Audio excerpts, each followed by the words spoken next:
Hello and welcome to Social Media for Humans, the podcast that empowers you to do social differently.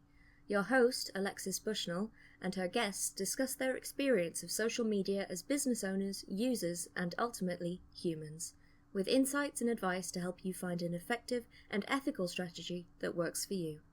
Grab yourself a drink and join the conversation. Hello. I am here with fabulous Clem. Do introduce yourself. Tell us who you are, what you do. Hi, I'm Clem. I am a social media specialist or social media manager, digital marketing manager. As I say in my TikTok pitches, I help small businesses grow their communities online through actionable strategies and cost-effective content creation. And we Yeah. are all about that. We Oh are yeah. very on the same page, but coming at it from kind of different angles, I think. Because we were just chatting about how you're super big into like automating so that that content can actually work for you. Whereas I'm much more about let's see how much less we can just do. Let's just take stuff off of the to-do list. Yeah, so you're very much do less, and I guess really just create really what you love. And I am completely in agreement with that. Um, to me also though, it's also make that content work for itself and work for you. Like, what is the point of just having it in one spot? When you can recreate it and show that one idea in multiple different ways. And there's a lot of different methods that you can do and do that. Yeah. And I actually think this is something that annoys me about a lot of the sort of generic marketing advice is like you should have something, every single platform should be unique so that people have a reason to follow you on every single platform. And like you shouldn't post stuff to your feed, also to stories. It should all be unique. And I'm like, okay, A, who has the time? Mm, And B, that feels kind of inaccessible because there are a lot of people who are only using stories. Like that's the format that they prefer to consume yeah. content in, or they only prefer to read a really long caption, or they only prefer to see video, and that's the way that they best take in information. And to sort of keep your each piece of content unique to every single format is basically removing the opportunity to consume the other content from people who are much prefer video and that's how they get it, or they much prefer to read, or whatever it is. And so I am just like, just put the same content out everywhere, like get the same message out everywhere. Then everybody can get that information of whatever you're talking about. Exactly. If you are a service-based business or a product-based business, you want to show your story. So what I have said on quite a few of my TikToks, because that's my jam. That is where I live, and that is where I hang out. And that you cannot tell me otherwise that TikTok is not a powerful channel. Um, what I tell people is marketing is the story that you're showing your potential customers, your clients, your audience. And you might have to tell that story a little bit differently to one person or another. But if you find that you prefer to sit on image posts on Instagram, or you prefer to do TikTok videos, or you prefer to do long form YouTube videos, what is stopping you from doing it? You don't have to be everywhere all the time. It's impossible. It is absolutely impossible. And I think that many of these are content creators that are saying this, that you have to post multiple times a day, you have to be everywhere all the time, are not in fact actual full-blown they're almost not business owners in a way. They started as a content creator and found that they were good at it and find that their success is there. But when it comes to everything else that goes within the universe of a small business, it's like that just seems to fall to the wayside. And that's not the reality of the situation for most small business owners at all. There's not only the operations of the business itself, there is also creating that content or trying to help your team create that content. And then also there's life outside of that too. And it's you burn yourself out very quickly if you are feeling like you need to be everywhere all the time. Yeah, definitely. And I think as well, it's really easy for people to sort of confuse success as a content creator and success as a business on social media, and to forget that they're very different jobs. If your job is a content creator, your job is to create the content, to get content out there, and largely to grow to a very big audience. Yeah. If you're running a business, your goals are really more reaching the exact right people and telling them why what you do is amazing for them. Yeah, exactly. If you ask a content creator what are the most important, say, metrics for them, you probably hear views, followers, possibly engagement, etc. But for a business owner, it's not only the sales, but then also the loyalty to them and the engagement from their fans as well. And most of them understand that it can be a very, very long game. It's not a short and fast game. So I don't know if you might be on a few Facebook groups that are about, say, TikTok or Instagram. And have you noticed that 9 times out of 10, the majority of the questions during the day, if you scroll through them, are, how do I get this many followers? Why are my views down? And I've stopped asking, why is that so important to you?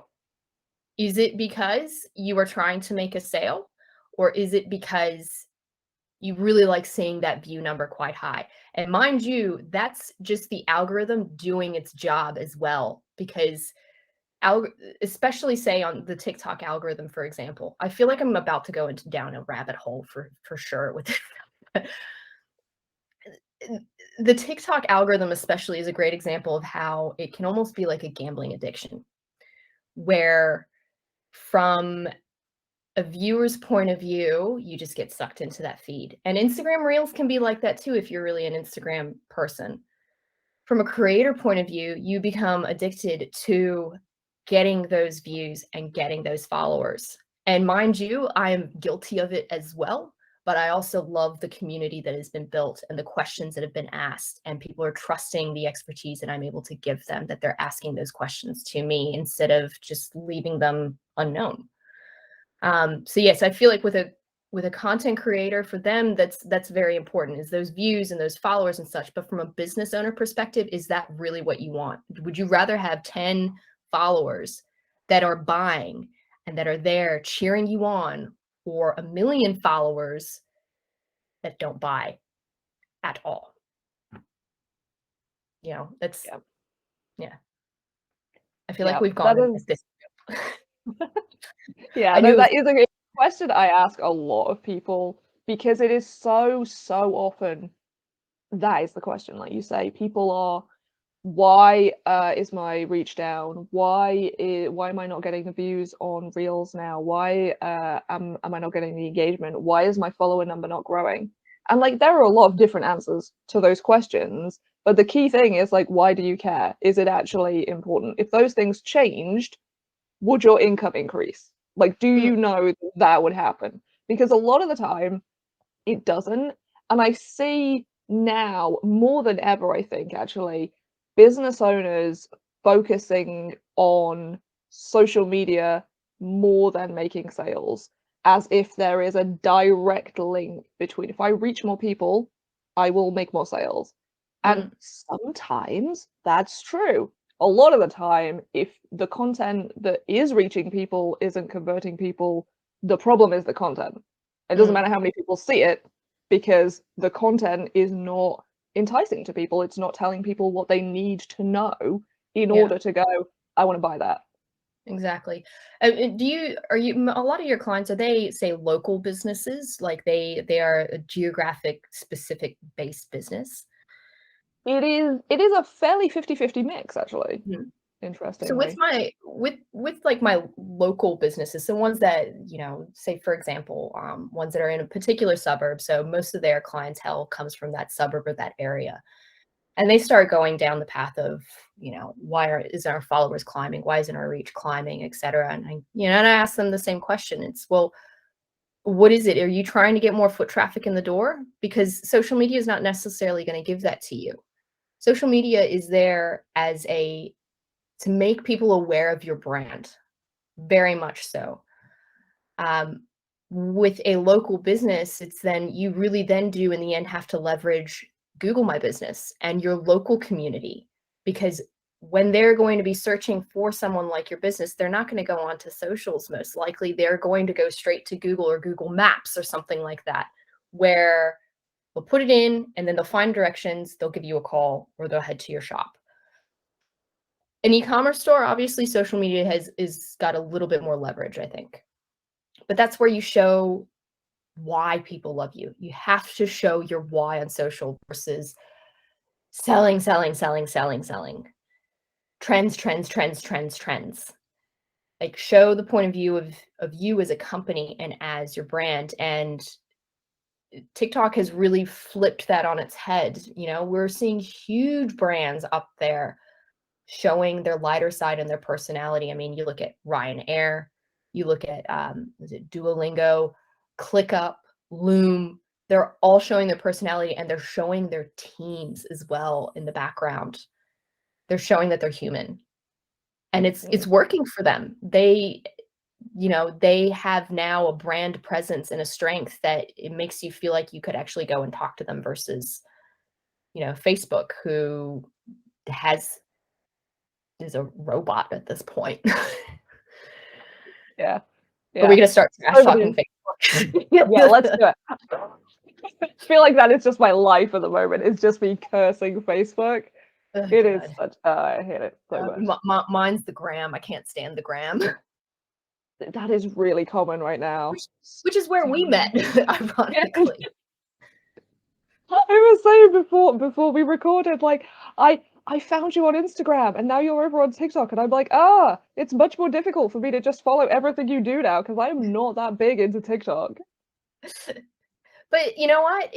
I think you don't spend a whole lot of time on TikTok. You don't scroll or anything like that, do you? You're there to see what it is like as a tool, as a potential tool for your clients and such. Yeah. Whereas I've used it as a tool for my own business, and it's also helped some of my clients as well. And I've gained clients from it too. It works for me. And I've been able to learn so much on there that now it's also looking at expanding at other channels that are outside of Instagram and outside of Facebook that I didn't think were necessarily possible, but also being able to expand the point of view that social can be for humans and for small business owners and not be bogged down by it, so that you can get back into what's important about your business, but also what's important outside of the office as well. So the stuff that I've learned on that channel is insane. Whereas Instagram, Instagram to me is just now the high maintenance ex that you dated that you really regret going out with, and that just happens to be there in the background nagging you and calling your mom every 15 minutes trying to find out what you're doing and why aren't you talking to them. That's what I feel like Instagram is. And they're going through an identity crisis as well. But you really are. That's such a brilliant explanation of Instagram. It's the hill that I will die on, and no one can change my mind about that. They really can't. I can't stand that channel. Anyway, enough the way management is going. Yeah, enough with the win. I'm sure that many social media managers that'll be listening to this will be like, yes, say it louder. But this is not what this interview is about. So I am so glad you're bringing this back on track, because I am very easily led into just like, let's just rant about how awful these various social platforms are and how frustrating they are. Yeah, like the latest they were coming out with. Anyway, let's go. Let's keep going. Talking about sort of getting the most out of your content and being able to expand across new platforms, how does that look for you at the moment? So So there's something that's called automation, and I don't want to sound, I guess, patronizing, but what to explain automation to people that don't know what it is essentially, um, if this action happens, then this action will happen. So you can set up things between platforms that don't talk to each other to automatically occur. Um, so I learned, and am still learning and really building off of this skill, and it's addictive as well. Um, I have managed to create a machine essentially that, when I create a TikTok, it'll automatically get downloaded into Google Drive. And from there, creates a task for my graphic designer and BA to create social posts for my other channels. That TikTok also gets automatically transcribed so that I have the speech that I have of whatever topic that I've explained ready to go, that I can put in as a blog. I can use it to create social media captions and text. Um, and I can even then just repost those TikToks directly onto any channels. It going from working until 9 o'clock at night sometimes, and I have a 2-year-old as well, so having, to stop to give him dinner, to spend time with him and everything, I was really stressing myself out because I felt like I was just constantly in the weeds. And I've set up this system that it has saved me at least 2 to 3 hours a week, sometimes even more, when you start doing all that batch planning for clients. All of that stuff is already there in the Google Drive folder, ready to go. You just have to go and slot it into a calendar. It Being able to have your content whichever way you create it, because I'm not saying you can only start with TikToks or only start with Instagram Reels. If a blog, if you're a writer and you want to start that way, you can set up a system so that it automatically works for you, instead of you rehashing that idea and burning yourself out. Make that idea and show it in different ways without so much heavy lifting. It's possible. It's absolutely possible. Yeah.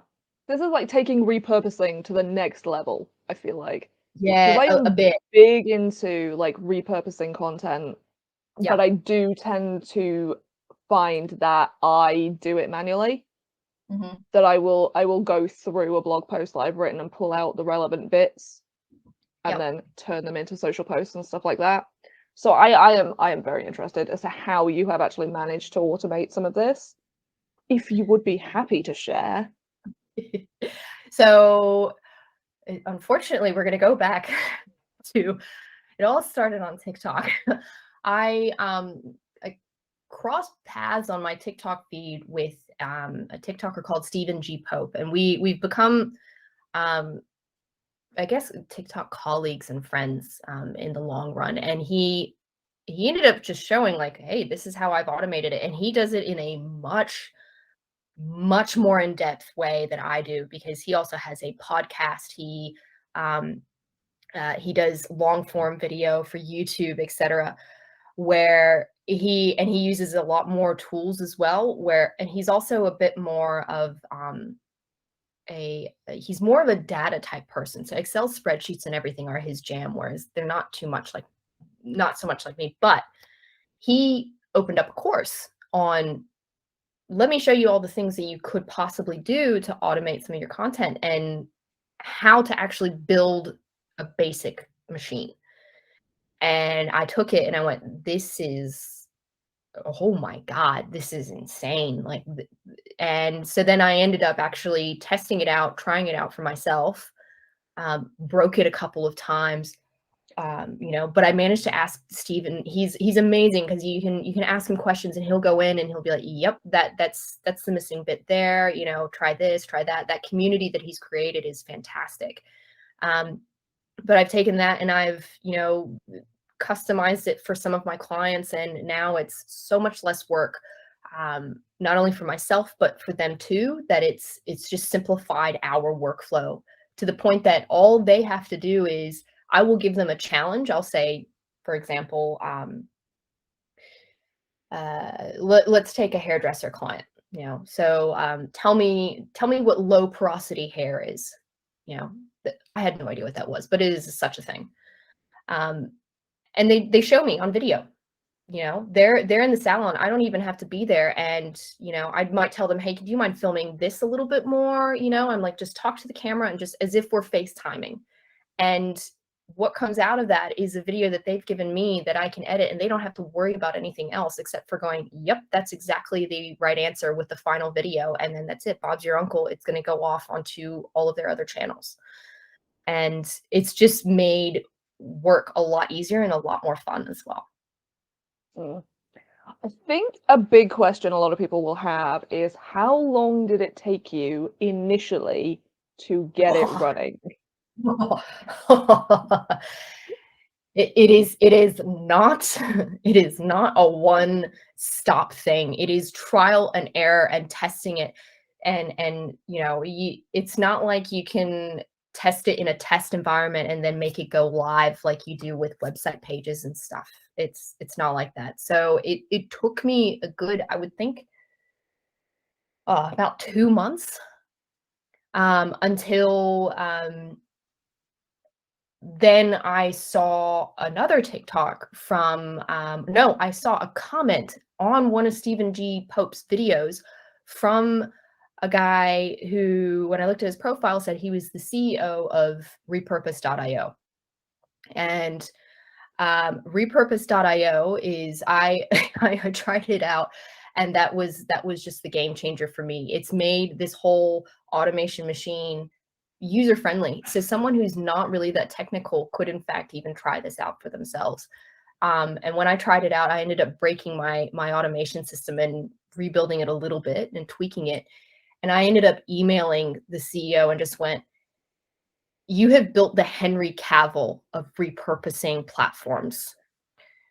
Henry Cavill's my hall pass. So I'm like, you have no idea what you have on your hands here. Like this, what you have done is just going to be a game changer for people who want to buy their time back. I don't think it's just the last 2 years that have made people realize that, they want some of their time to themselves back, and self-care and being time with their families. I feel like without the pandemic, we would have come to that point. It would have taken us a lot longer, but wanting that time back as a small business owner so that you can spend time with your family and spend it out of the office, this has helped so much. Creating an automation system that works for you and makes your content work for you.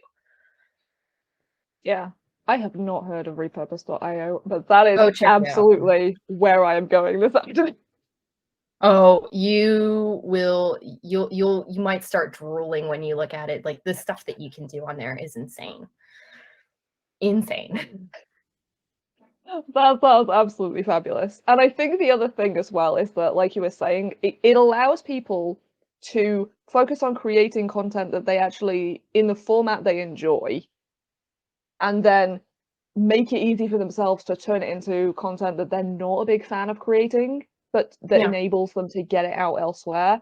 Because a lot of the people I work with hate video. I don't know how I attract all these people who hate video. I hate video. So a lot of them are like, I don't want to do video content. But if you've written a blog post and then you can automatically repurpose that into various social media posts, and even just like turn the text into a video that like pops up on screen or whatever, or you put just your voice over it, or you hire a very fancy video graphic designer person to make it move and cartoony. There's even platforms like, there's even platforms where you can put in the blog and it'll find license-free images that relate to particular points in your blog and create the video for you. And even add in a voiceover over that. There's even, if you want to try your hand at facing the camera on your phone, for example, there are even teleprompter apps that you can go and put in that body of the text. And if you're really nervous, start practicing by using one of those. So there are other ways around it. Yes, a face is much more engaging, but if you want to start dipping your toes in the water and being able to repurpose that blog into a video, there are options out there. Yeah.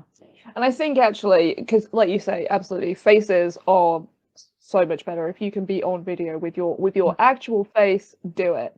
But I tend to find that a lot of the resistance and the nervousness to people being on video and being like, I hate video, is that they're worried what people will say.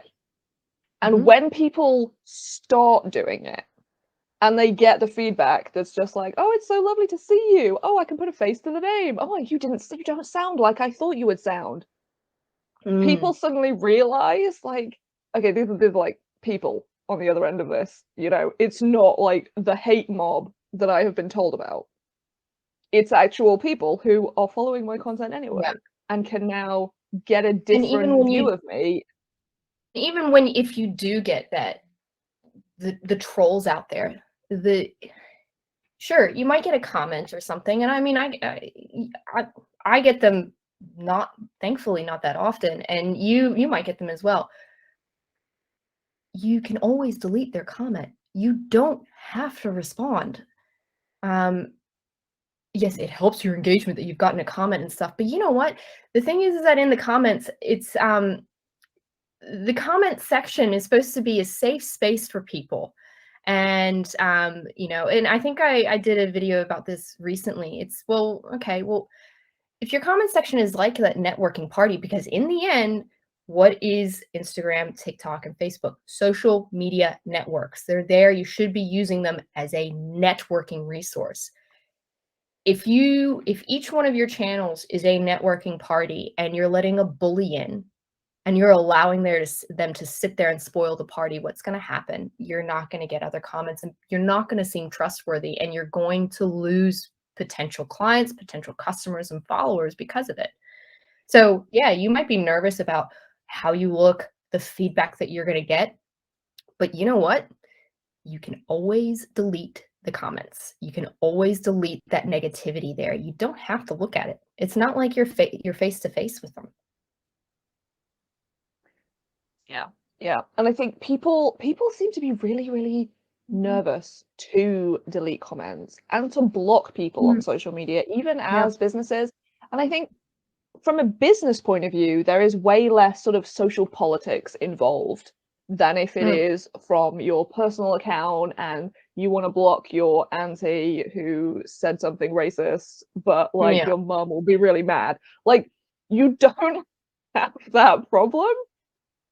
And like you say, it is so about protecting your own community.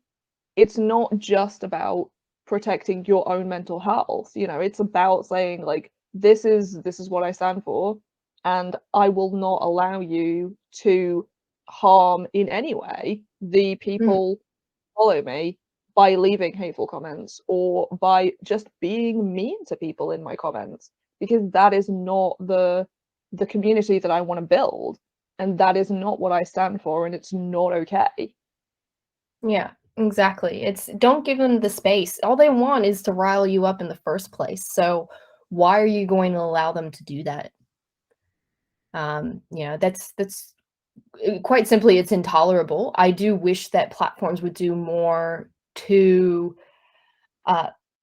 punish those people that do that, because it seems like they get away with it quite a lot. But the thing is that you have a lot more power within your own channels anyway. You just do not give them the space to say anything.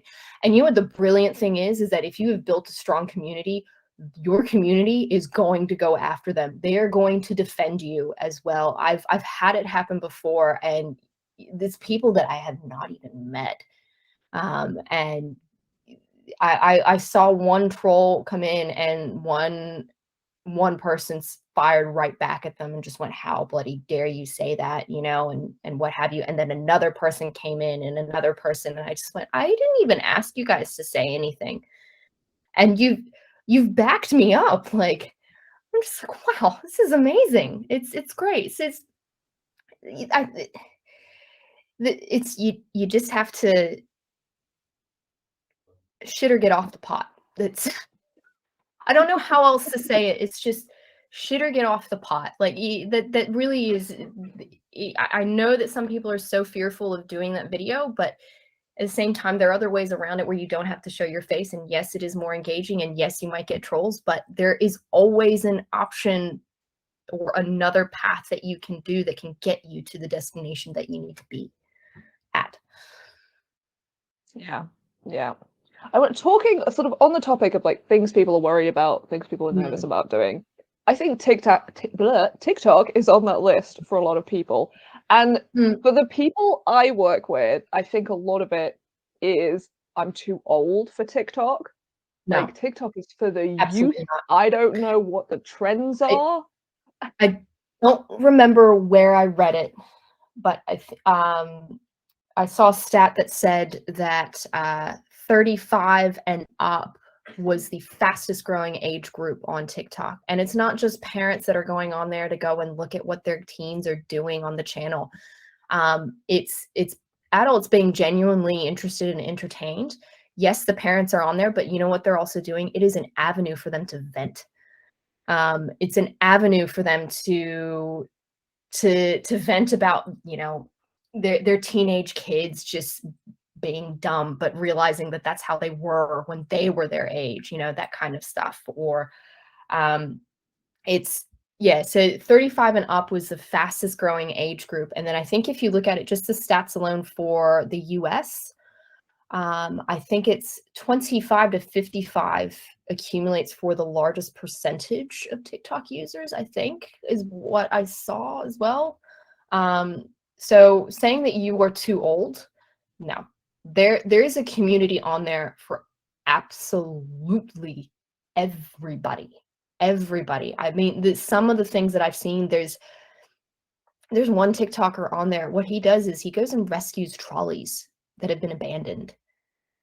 And he has a huge following. There's another one. I don't know if you've heard of him. I forget what his name is. I think it's Francis. He train spots.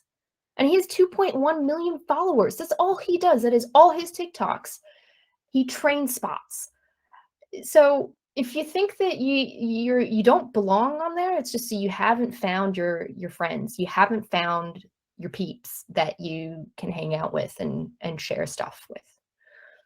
Yeah. And I think that's true of any platform. That like Yeah. there's so many people who also say to me like, oh well, Instagram is all like people who are into celebrities and super thin models and fitness and like lifestyle and stuff. And I'm like, that's not how that is. No, that it's not at all. I mean, if you think about it, Instagram, I can't believe I'm about to say something good about Instagram. Instagram is what Instagram when it first started is what TikTok is now from a photo sense, where what their mission statement is about bringing people closer together in community or something, you know, like that's what they were at the core. You can still find a community on there through hashtags, for example. I mean, supposedly they don't do anything for your posts and whatnot, but Don't get me started. sorry, if the big content creators on Instagram are still using them, then I have a feeling that they know that something else is going on. Not to sound like a total conspiracy theorist, but if you can still search hashtags, those hashtags are little communities, you know. And it's the same thing on TikTok. All of those hashtags are little communities, and the things that you can find on there is you can find your group wherever. Yeah, it's true.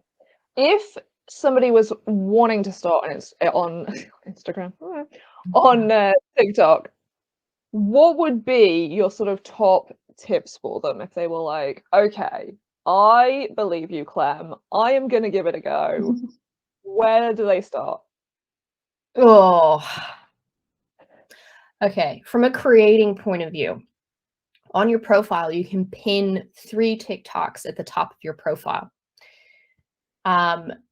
If someone finds one of your random TikToks and they want to go and figure out who you are, so they're already interested in who you are, your bio has got to be complete. And those 3 pinned TikToks are a visual way of showing who you are as a business or as a person.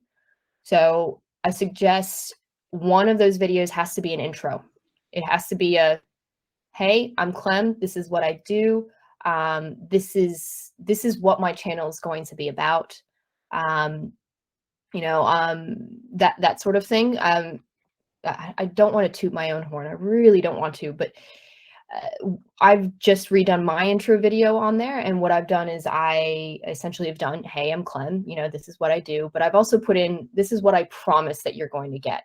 I promise I'm not going to say this. I promise I'm not going to be endorsing one behavior over another, because everybody works differently. So I'm not going to say here, you need to post 3-4 times a day in order to be successful.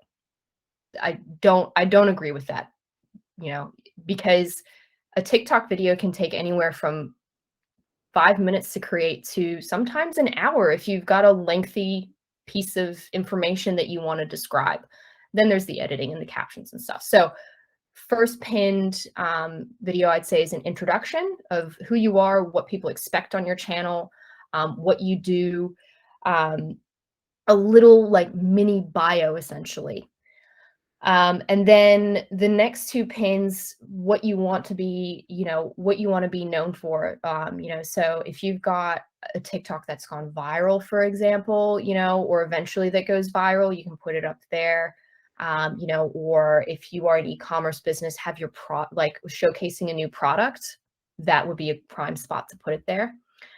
So your top 3 pinned TikToks, when you start building your videos, that's like a mini bio of yourself. Of course, there's also your profile bio.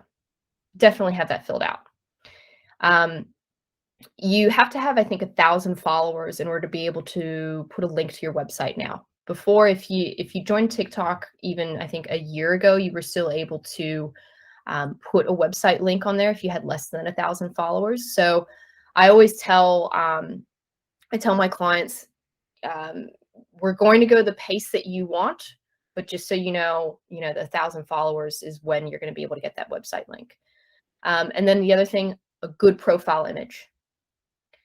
And then number 4.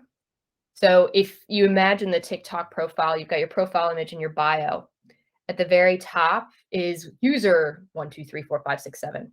Change that to what you want to be known for, so that when people search whatever industry that you're in, you should be within that list. So for example, mine is I think is small business marketing. And so when you search small business marketing, I'm on that list. And I might be at the top, I might be in the middle, somewhere like that. And handy tip, your profile photo, have it match what you've got on your Instagram and YouTube as well. That way people can easily recognize you when they're on those other channels too. Yeah, that is something a lot of people forget. And when you say it to people and you're like, it's about like, if people want to then go and find you from like, even if they found your website and they're like, I want to go and find them on social media, they need to be able to recognize who you are from the photo, because it's the same photo on your website as it is on your Instagram and your Facebook and your TikTok and your Twitter and everywhere else. And so many. It is, exactly. It's just about making it super easy, because I think we've all been there when we've been like, is this the brand I want to be? Is this the right account? Is this maybe this is somebody else? Yep. Exactly. Yeah. Yes. Yep. I could keep going with tips, but I think we'll stop there. I don't want to overwhelm anybody. No, let's not overwhelm people sat at home just like, wow, that's a big list. Let's where do I start out? It's like, this doesn't sound like a starting. But at the same time, I think the thing to really, if you really are starting to get into TikTok as well, is have fun, test it out. It is all about trial and error. It really, really is. And don't think that you have to be dancing in front of the camera or anything. You can make something so simple as, typing away on your computer and just have text in the front, if that's easy for you. Don't do it all the time, but test out and see what works. Play around with some features, have fun. They make some really fun effects on there. There's some really comedic sounds that you can try. It's all about just, I think, jumping in and having a little fun and a little play, especially from a business point of view. It's like the fun side, I think, of social to me. Yeah. That's another hill I will die on. I think it's true. So many people have, especially like freelancers and solopreneurs, people working on their own who are like, I am my business, I represent my business, so I have to be professional. Ugh. I hate that word. I hate it so much. I hate it more every time I hear it. Polished. I think that you hate professional, I hate polished. Like you've seen my videos. I am most of the time in my tracky pants. If it's a really bad day, I'm still in my PJs, or in leggings. My hair is in a mum bun. I'm never wearing makeup because that's just who I am. It's people have been able to let their hair down on it. Whereas if you have to get polished, it's just, are you really being who you in fact are? You know? And mind you, I'm not in any way attacking or disagreeing with the TikTokers that are in the makeup scene and etc. I think their content is fabulous and I love watching it because I look at it, I'm like, how can they create art on their face? I could never do that. Like I half the time poke my eye with the mascara wand if I'm wearing mascara. But um it's for them, that's, you see their personality shine, whereas I think on other channels there's still a stigma, and it's not just Instagram, it's also LinkedIn, big time. I think there's a big stigma that you have to stay uber professional and everything, and i've I've just gone, yeah, nah. We've all been homebound for 2 years and I've gotten really comfortable in my leggings. I am not going to change the way I look and the way I work for a corporate business networking profile. Mm. I Yeah. do. I think it's so true though. Like it's about, I hate to say it, but it's about being authentic. It's about like Mm, the person you put out on social media is the person your clients meet. Like, yeah. so if I think if you are somebody who is gonna like get on a video call with a client or go for coffee with a client or whatever, or they're gonna come into your shop and they're gonna see you in a fancy business suit with your hair all done and fancy makeup, then that's probably how you need to be showing up on social media because that's who they're gonna meet. But if they're gonna hop on a video call with you and you're gonna have like dogs woofing in the background, and absolutely happening here, and Mm, and you're going to be in your trackies and your hair's going to be in a messy bun and you're going to be sort of running in sloshing coffee everywhere because you're running a little bit late, like maybe that's how you show up on social media because it's about building that accurate representation of who you are so that the people who would get on with working with you can find you instead of going mm. finding the professional version of you and being like, I don't know, we don't really gel. But I think it goes even deeper than that as well, is that if you are being your authentic self, as people say on the gram, if you are being yourself, it is so much easier for you to build trust with someone who you aren't seeing on the other side of the camera, when you are creating content, for example. So if you are actually, in fact, being yourself, you're able to resonate more about who you are, what you do, why you love what you do, and your passion, and as well as why you know your stuff, versus if you were putting a face on and creating a persona that isn't 100% you. Which is why those people that are creating those makeup tutorials and everything, they are, in fact, they're not putting on a persona. Their persona is who they are without the makeup. And when they put it on and they're creating that art on their face, that's who they are genuinely. And they've been able to connect with the community so well because of it. I think it has been a shift where it is going, let's let our hair down, and the way we really end up connecting with people is through being ourselves and creating that trust so that that client can trust you, and in the end you can have that Zoom call in your pajamas. Now mind you, I do actually get into regular clothes if I go and see a client in person, but I think it's really just about, if you show who you are from the very beginning as a business owner, you're going to get that clientele that is going to mesh with you better, than if you try and put yourself into a a frame and a mold that it might not necessarily really fit you. Do you see where I'm going with that? Like, it's yeah. And I think as well, from a sort of even from a human perspective, it's that vulnerability. Like, if you show your true self, that is vulnerable. And it being vulnerable with people allows them to go, wow, you're like a real person. Wow. Yeah. I can see who you are. And from an even sort of deeper perspective, it gives a lot of other people permission to do the same, because they can see you showing up as who you are and go, oh, it's actually okay to be like publicly a mess or publicly whatever it is, you know? It's not shameful, it's not weird, it's not a bad thing, it's not unprofessional.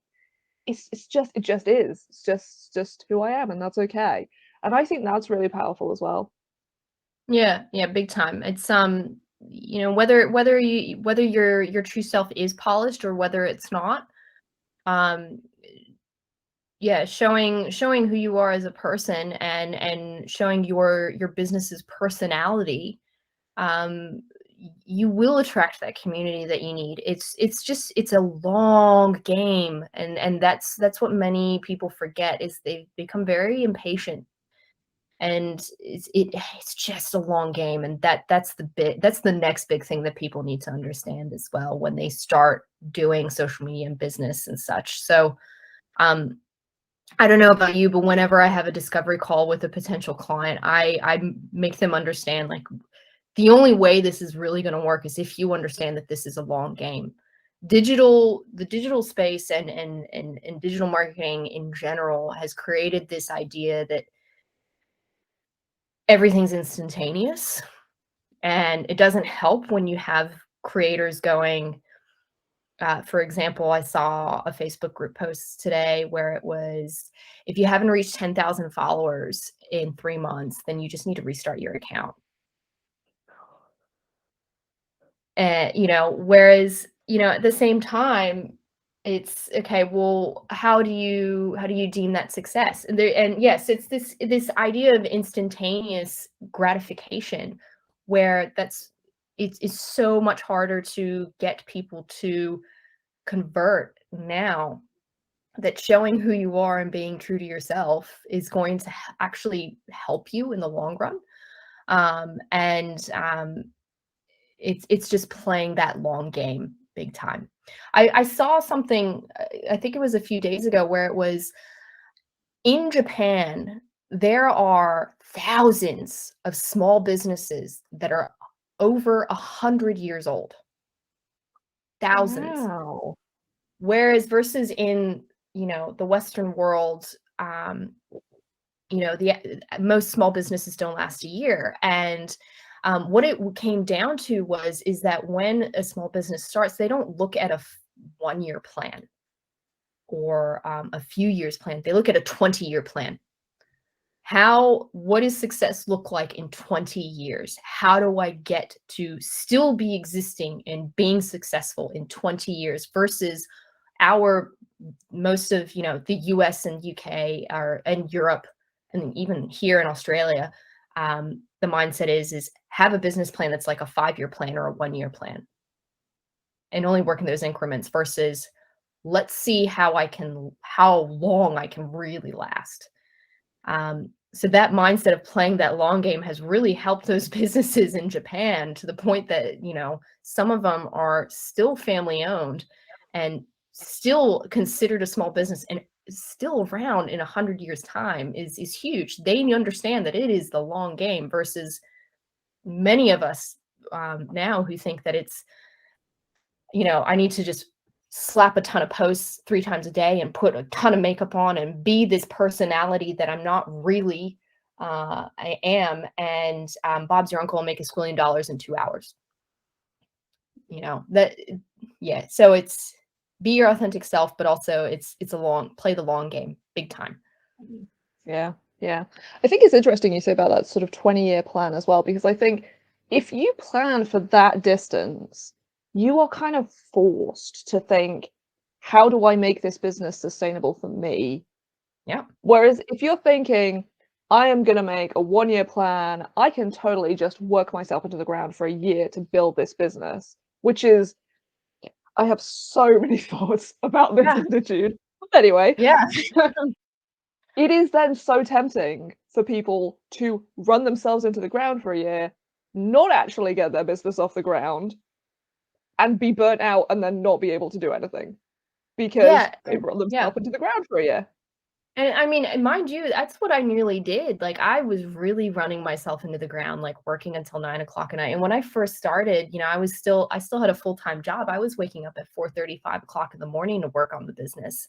And then, working even after work and stuff. And then once I had my son, I was almost doing the same thing for, after a couple of months of kind of taking things a little bit easy because I felt like I needed to succeed. But in the end, that 1 year, that 5-year plan just didn't, it was not sustainable whatsoever.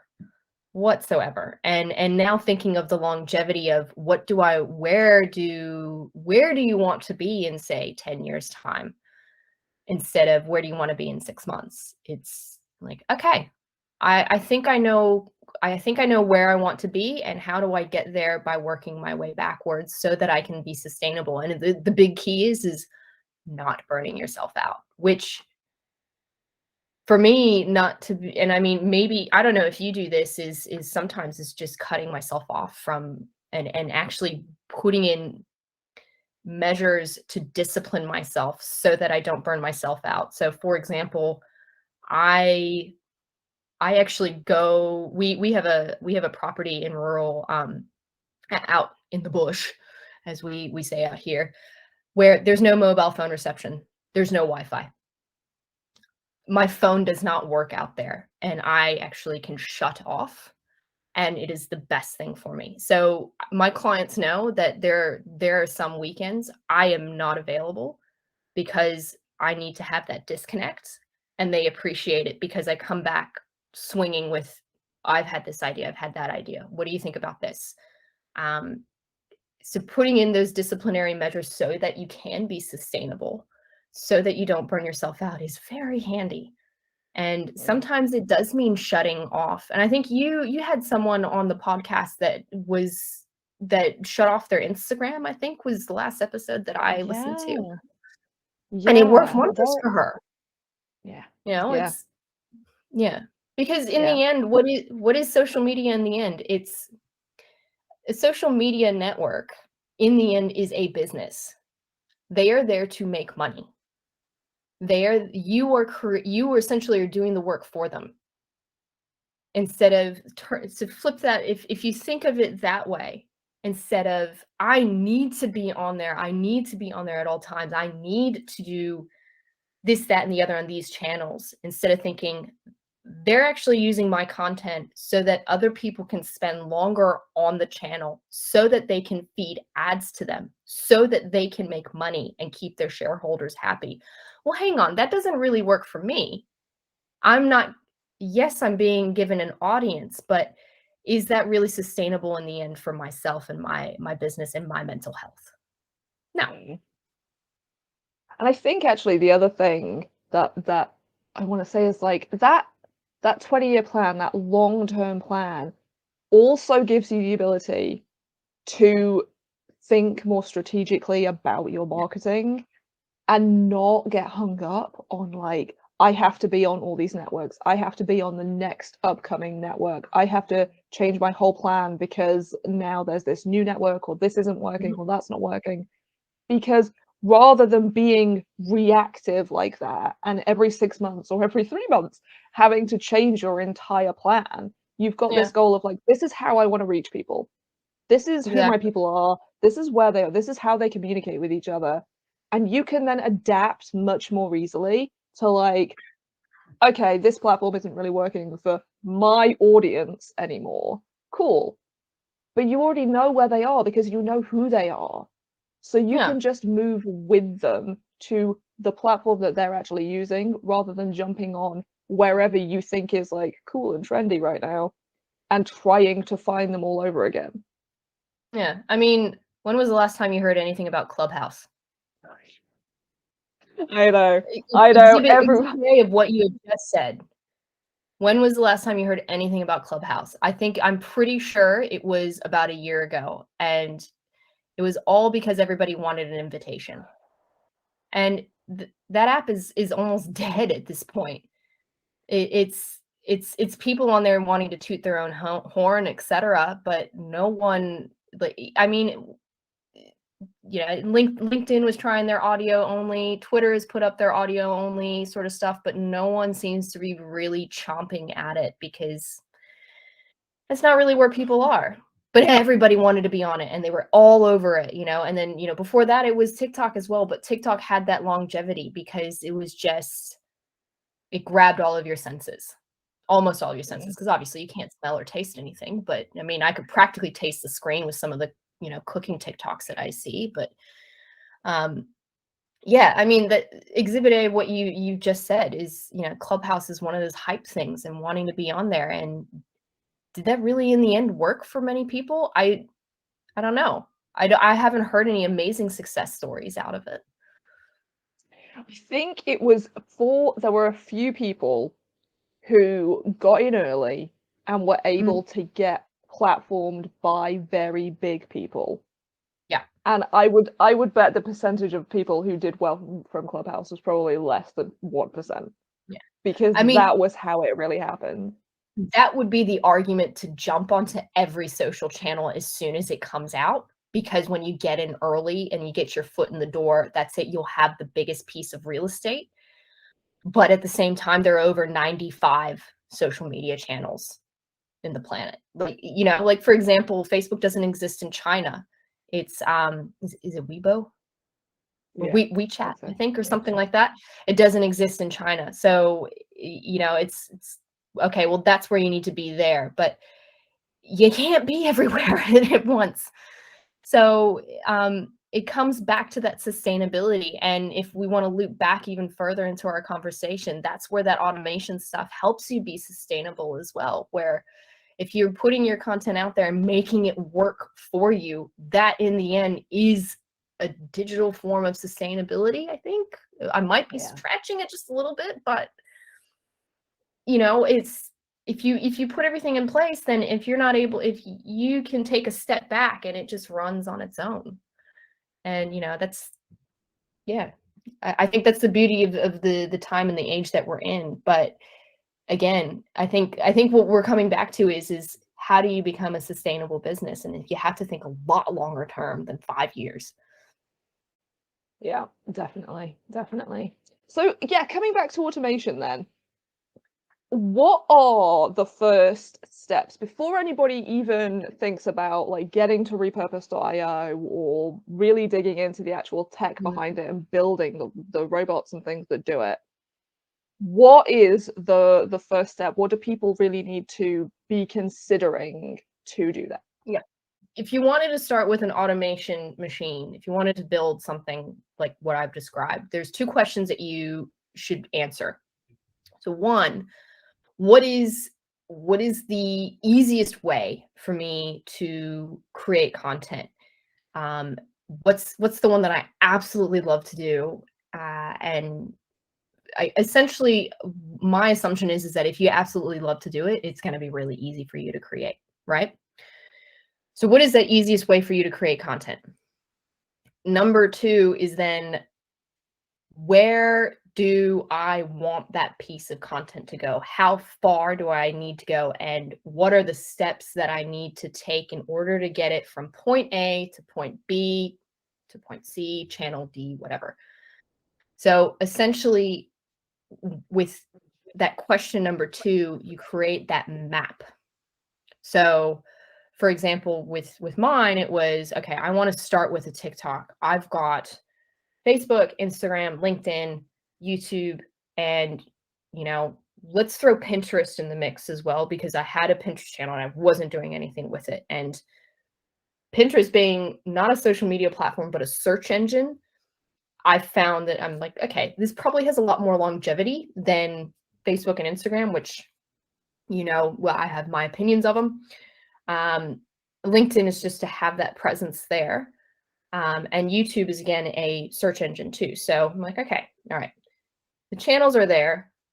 If we're going to map this out, how do I get that TikTok or the content that I have described or said with that information? How do I get it into each of those platforms? Oh, and not to forget your website. Your website is the only piece of digital real estate that you own. All of your social media channels disappear tomorrow, your website could still exist. So let's think of that as almost like that should be your hub, you know? So then come up with all the steps that you have to take in order to land on each one of those channels.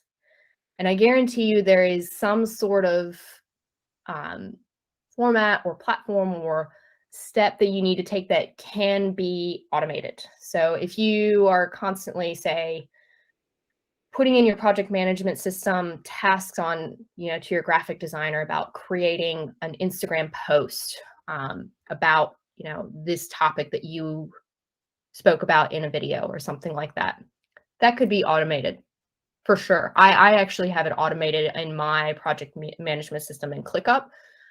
So that when a TikTok goes into Google Drive, there's a platform called Zapier where you can create it so that it automatically creates that task and assigns it to that person so that they know we need to create an Instagram post about this. We need to create a Pinterest tile. We need to create a YouTube thumbnail because we know that eventually it's all going to go on those channels, for example.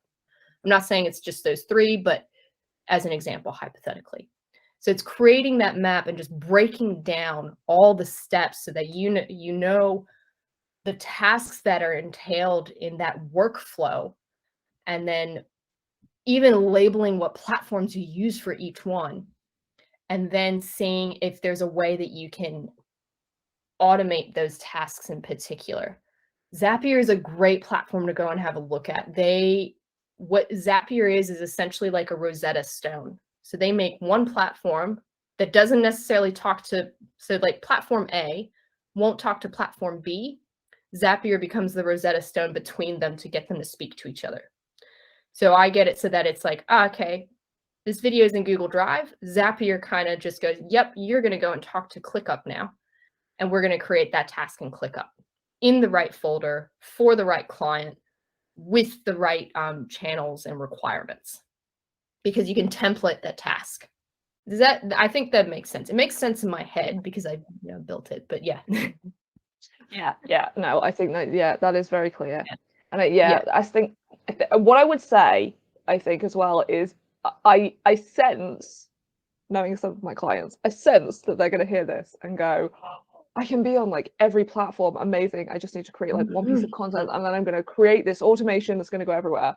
So what there's one thing that they forget is that it's a social media network. You have to go and network on there. You're still going to have to go on there and communicate to people and comment and engage. That's the biggest thing that I think clients forget that they have to do. Sorry, I didn't mean to interrupt you. I felt, but like that had to be said.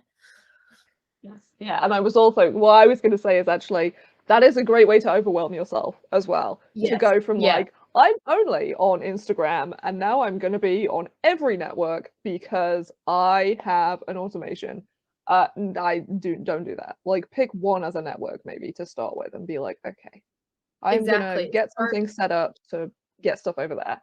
Because the beauty of something like this is that if you create that basic machine, essentially, with, say, platforms like repurpose.io and your project management system and all that stuff, you can build off of it. You don't have to have everything, all of it connected all at once. And that if you have a technical background as well, I mean, I hope that most people agree with me. If you start small, then you're able to build off of it, because the problem is if you build a huge machine from the get-go and it doesn't work, it can be like finding a needle in the haystack in order to try to figure out what that little tweak has to be in order to get everything to work and to function. Because sometimes the error messages that you get, you're like, what the hell does that mean? Like, error token, like you use tokens? Like, what? I don't have any tokens, you know? So for someone who isn't technical, that's not used to coding or anything, just be careful and start very, very, very basic. Yeah, yeah. And I think as well, if you start small and simple, it gives you the practice as well, so that you can then build on that knowledge. So you might Exactly. initially start with just a thing that's like, it saves the original content to a Google Drive or somewhere, and then it copies the actual text from it to somewhere else, and it sets a notification for me to create an image or to schedule this post or something. And then when you've got into the flow of that, you might then think, I wonder if I can add this in. That would make my life a little bit easier again. And then you figure out how to do that little thing and add that in, and gradually it builds. And I think this comes back as well to that like need for instant gratification. And I have Yeah. to have success right now. So I have to have Mhm. it all figured out immediately. Actually, generally works a lot better if you just baby step into it and try things, get the first thing sorted, working for you, and then expand when you need to. Yeah, exactly. And the other thing that some people might think once they build this machine is, yeah, you can just set and forget it. But you know, you obviously say with your social media captions, for example, you don't want the exact same thing said across each channel. So you still are going in the end to have to go in there and modify text or rewrite a few sentences. You know, even like Instagram posts, for example, you're probably going to end up having to add hashtags if you're still doing hashtags. So there still is going to be some of that manual work involved, but building something like this takes the heavy lifting out, and a lot of the bulk of the mundane tasks that take up and chew up time. Yeah, yeah, yeah. And I think one of the things that sort of stresses a lot of people I work with out about repurposing is also this like, you have to remember to go in and like copy the content and save it somewhere. And it that becomes this mountain job that Mm, in your head feels insurmountable, and then you put it off forever. Whereas if you've got an automation set up that you know is like saving all the content that's going out as you create it, if you do find that like you've got some a couple of hours to spare on a day that you finish all your client work or whatever, or you've put some time aside to work on your business, you can just go into that resource and go, right, okay, how do I use this now? Where am I going to yeah, put this? What do I need to do with this to actually make it usable elsewhere? exactly, exactly. It frees up that time so that you can go in and do the tasks that you've needed to do, or even start working on the projects that you wanted to start working on. You know, because I mean, like, admittedly, like and I mean, you might understand this, where there have been times where you're just in the weeds when it comes to creating that content calendar for a client, and you've got no idea what to put in. You know, you've looked at Google Trends and all this stuff, and your mind's just going a blank. And having that database just automatically filled for you, it's so much easier to go in and be like, hey, we were talking about this 4 months ago. It's probably time that we bring that topic back up in social. Okay, let's do it now. And then that way your calendar gets filled up quite, you know, relatively quickly. It makes it easier in so many different fronts to have all that stuff automatically done for you. Yeah, yeah, definitely, Mm. definitely. So from an automation and also from like a simplifying perspective, I do feel like we're very much on the same page, because I Mm. think we're both very much like, focus on the content that you actually enjoy creating, and don't push yourself to create like more and more and more content, and set yourself this goal of like, I have to be posting 7 days a week or 3 times a day or whatever it is. What do you sort of tell clients who have sort of taken in maybe a little too much of that Gary Vee advice and are a little bit like, I need all the content. We need to get loads of content out there. I asked them why. Mm. And a lot of the time it's they can't really answer that question. Um, and I mean, this is where the discovery calls with clients, before you say yes, I will work with you. really, really help to see if you actually are in fact the right fit. Because the ones also that I find that are like that, that have to have that Gary V mentality of you have to be everywhere all the time. It's all about speed. It's not ever about quality. Not only are they the ones that seem to burn themselves out a bit, they're also the ones that have also burnt through a lot of other freelancers, agencies, because they just they don't have they don't necessarily want to understand really the abyss that is in fact involved in content marketing and digital marketing in general. And it comes back to, again, to that long game where it's they want to see that ROI that is so difficult to prove, instead of understanding that it's social is very much about building the community.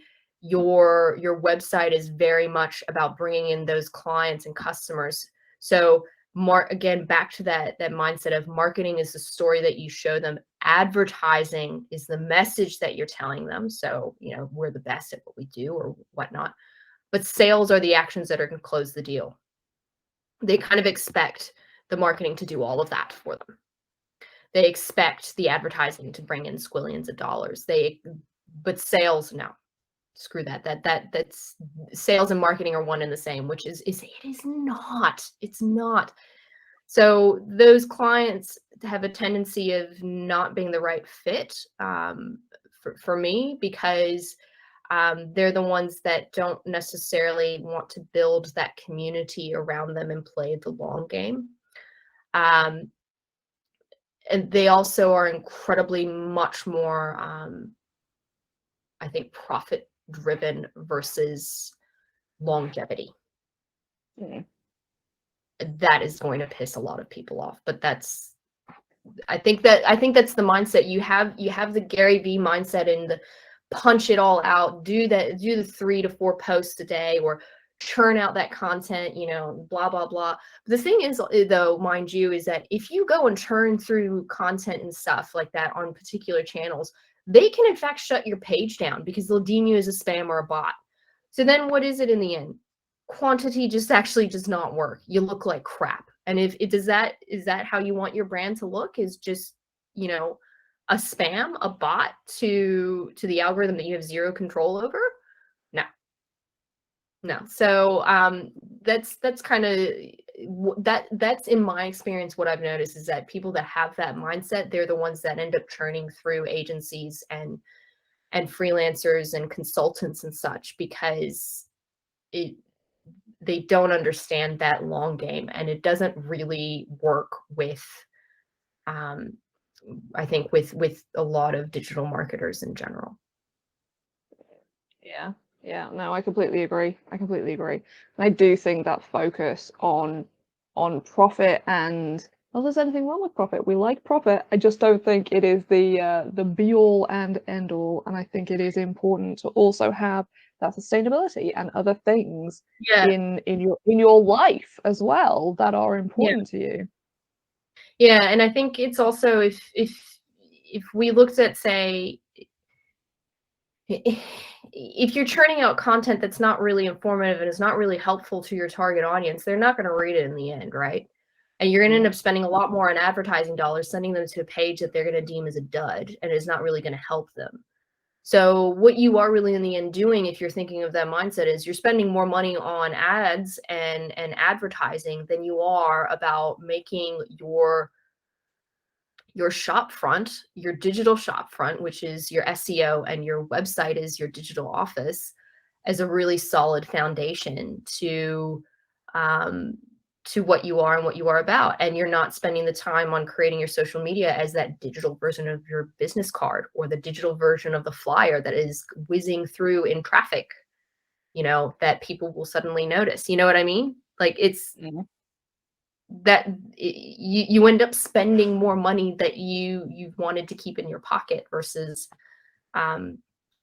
creating a solid office shopfront space and personality in a way, and a community. Yeah, yeah. So if people want to find your digital office space and your digital community, where can they do that? Well, you can find me on TikTok. Yeah, so my TikTok handle is honeybee social. And then I'm also on Instagram as honeybeesocial_AU. Then my website is honeybeesocial.com.au, and I'm on a few other channels, but TikTok all the way. That's my jam. If you wanna see me on there as my very true self, yeah, that's where I live. Fabulous, fabulous. All of those links will, of course, be in the show notes, so people can find you super easily. Yeah. And honestly, it has been such a pleasure to actually chat to you in person. Well, Oh, digitally. exactly. And like we were saying off air, before we started recording, this has been like a few years coming. I think you were one of my first like Instagram colleagues, I think, from when I started my Instagram page and stuff. So I don't quite remember how we met, but it was the stars aligned on the gram, and we started chatting and stuff and connecting and commenting and networking essentially. And here we are. Here we are, yes. And it has been really lovely. If you want more regular reminders to find your own way to use social media, follow Alexis on your social platform of choice. All the links will be in the show notes. Until next time, be a human.